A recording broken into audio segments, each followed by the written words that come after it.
તહેવારના દિવસે એક માખીએ જમીનને ગોબરથી લીંપવાનું શરૂ કર્યું. આ કામમાં એવી મગ્ન થઈ ગઈ કે તે પોતાનું નામ જ ભૂલી ગઈ. આખરે મારું નામ શું છે? તે બધાને પૂછતી આમ તેમ ઉડવા લાગી. એક ઝાડ નીચે બેઠેલી ગરીબ ઘરડી દાદીને જોઈને તે તેમની પાસે ગઈ અને પૂછ્યું, ડોશીમાં, શું તમે મારું નામ જાણો છો? મને તારું નામ નથી ખબર, મારા દીકરાને પૂછ. ગરીબ ઘરડી દાદીના જવાબથી તે માખી દાદીના દીકરા પાસે ઉડતી ઉડતી ગઈ. ડોશીમાના દીકરા, શું મારું નામ તું જાણે છે? મને તારું નામ નથી ખબર, મારા હાથની કુહાડીને પૂછ. ડોશીમાનો દીકરો, ડોશીમાના દીકરાની કુહાડી, શું મારું નામ તું જાણે છે? મને તારું નામ નથી ખબર, મેં હમણાં જ કાપેલા પેલા ઝાડને પૂછ.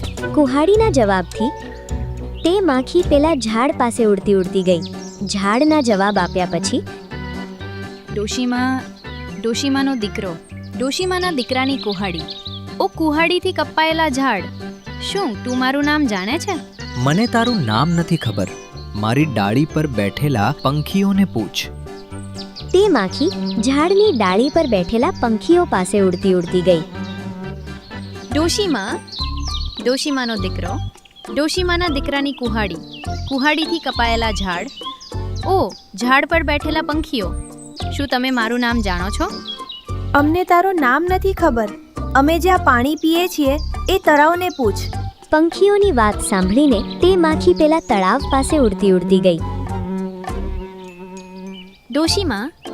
ડોશીમાનો દીકરો, ડોશીમાના દીકરાની કુહાડી, કુહાડીથી કપાયેલા ઝાડ, ઝાડ પર બેઠેલા પંખીઓ, પંખીઓ જેનું પાણી પીએ છે એવા તળાવ, શું તું મારું નામ જાણે છે? મને તારું નામ નથી ખબર, મારામાં તરતી પેલી માછલીઓને પૂછ. તળાવના કહેવા પછી તે માખી માછલી પાસે ગઈ.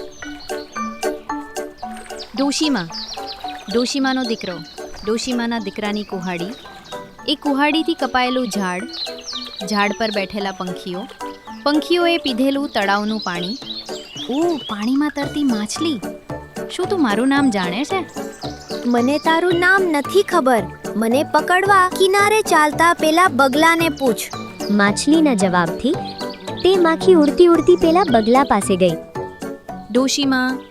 ડોશીમાનો દીકરો, ડોશીમાના દીકરાની કુહાડી, કુહાડીથી કપાયેલું ઝાડ, ઝાડ પર બેઠેલા પંખીઓ, પંખીઓએ પીધેલું તળાવનું પાણી, પાણીમાં રહેતી માછલી, એ માછલીને પકડવાની કોશિશ કરતા બગલા, શું તું મારું નામ જાણે છે?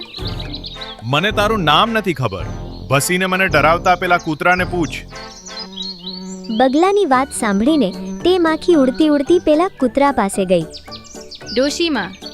ડોશીમાનો દીકરો, ડોશીમાના દીકરાની કુહાડી, કુહાડીથી કપાયેલું ઝાડ પર બેઠેલા પંખીઓ, પંખીઓએ પીધેલું તળાવનું પાણી, પાણીમાં રહેતી માછલી, માછલીને પકડવાની કોશિશ કરતો બગલો, બગલાને ડરાવનારા કૂતરા, શું તું મારું નામ જાણે છે? મને તારું નામ નથી ખબર, મારા માલિક પેલા નાના છોકરાને પૂછ. કૂતરાના ભસવા પછી તે માખી ઉડતી ઉડતી પેલા નાના છોકરા પાસે ગઈ. ડોશીમાનો દીકરો, ડોશીમાના દીકરાની કુહાડી, કુહાડીથી કપાયેલું ઝાડ, ઝાડ પર બેઠેલા પંખીઓ, પંખીઓએ પીધેલું તળાવનું પાણી, પાણીમાં રહેતી માછલી, માછલીને પકડવાની કોશિશ કરતો બગલો, બગલાને ડરાવતો કૂતરો, કૂતરાના માલિક નાના છોકરા, શું તું મારું નામ જાણે છે? મને તારું નામ નથી ખબર, હું જેને ચરાવી રહ્યો છું એ ગાયને પૂછ. છોકરાએ જવાબ આપ્યા પછી તે માખી ઉડતી ઉડતી પેલી ગાય પાસે ગઈ. ડોશીમાનો દીકરો, ડોશીમાના દીકરાની કુહાડી, કુહાડીથી કપાયેલું ઝાડ, ઝાડ પર બેઠેલા પંખીઓ, પંખીઓએ પીધેલું તળાવનું પાણી, પાણીમાં રહેતી માછલીઓ, માછલીઓને પકડતો બગલો, બગલાને ડરાવતો કૂતરો, કૂતરાનો માલિક નાનો છોકરો, છોકરા દ્વારા ચરાવવામાં આવતી ગાય, શું તું મારું નામ જાણે છે?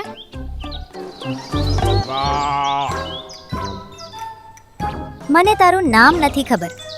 પેલો છોકરો જેના પર સવારી કરે છે મારી બાજુમાં ચરતા પેલા ઘોડાને પૂછ. ગાયના ભાંભર્યા પછી અંતે તે માખી ઉડતી ઉડતી ઘોડાના વછેરા પાસે ગઈ. ડોશીમાનો દીકરો. ડોશીમાના દીકરાની કુહાડી.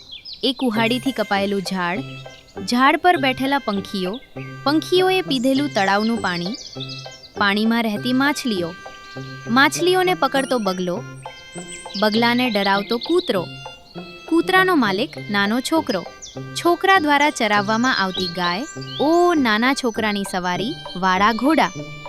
શું તું મારું નામ જાણે છે? ત્યારે ઘોડાએ આમ કહ્યું, તારું નામ